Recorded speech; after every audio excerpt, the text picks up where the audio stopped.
Hello, I'm Ken Fobb, and this is NewsNet Baton Rouge. So grab yourself a tea or coffee as I go over with you headlines and news from our local area and region. According to reports, the Baton Rouge Metro Council is trying to fire the parish mosquito abatement director. Two Metro Council members, Dwight Hudson and Matt Watson, are trying to oust the mosquito abatement director, who has faced criticism for his spending and over-reliance on contractors to perform day-to-day work. They plan to introduce an item later this month to fire Todd Walker, who has refused to step down willingly. Mr. Walker is defending his record and says he decided to stay after receiving support from the Parish Mosquito Abatement Board. This board only advises the Metro Council, which ultimately hires the Mosquito Abatement Department head. Among other things, the council has had some expressed problems with Mr. Walker, such as last year when he revealed that a $600,000 plan to buy a tire shredder had turned into a $1.6 million project. Both council members have commended Mr. Walker as a capable entomologist, but they feel he seems uncomfortable with other parts of his job and has poor or questionable administrative abilities. Mr. Walker has himself emphasized several times during their back and forth that he is a scientist first, though he has received training to improve his administrative skills.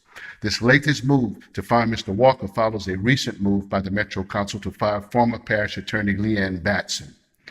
The downtown Baton Rouge 19 Judicial District Courthouse was forced to close down after a water leak caused electrical damage recently.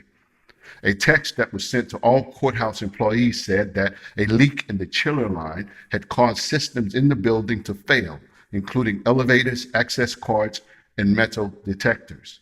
This incident also forced the closure of the East Baton Rouge Parish Clerk of Court's office, as well as the East Baton Rouge Parish Family Court, which occupy offices in the same building.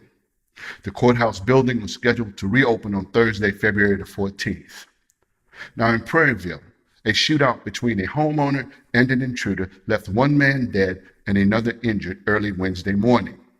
The homeowner killed the intruder but received a gunshot wound in the process, according to the Ascension Parish Sheriff's Office.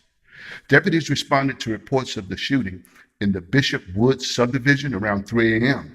A spokesman with the Sheriff's Office said Major Payton, a 20-year-old man who was the intruder, was shot and he was pronounced dead at the scene.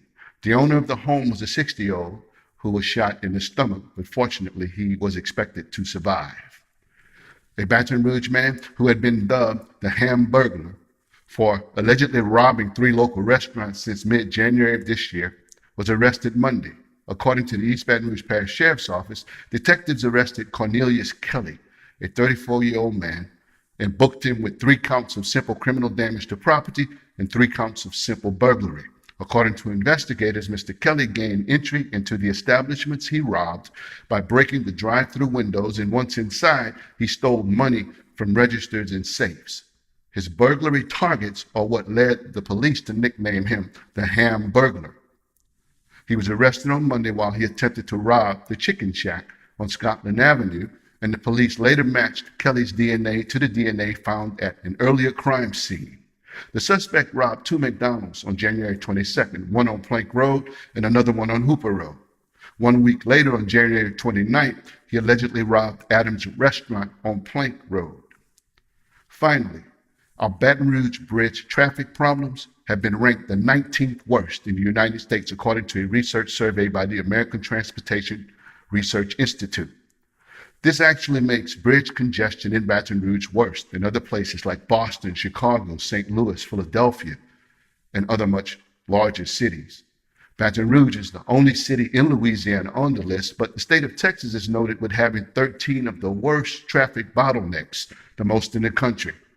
Last week, a 7-member panel appointed to find ways to finance a new bridge across the Mississippi River held its first meeting. The estimated cost to build a new Mississippi River bridge is $1 billion. I will keep you posted, so stay tuned in. These have been your headlines and news from our local area and region. I am yours truly, Ken Fobb, and I'll see you next time right here on NewsNet, Baton Rouge.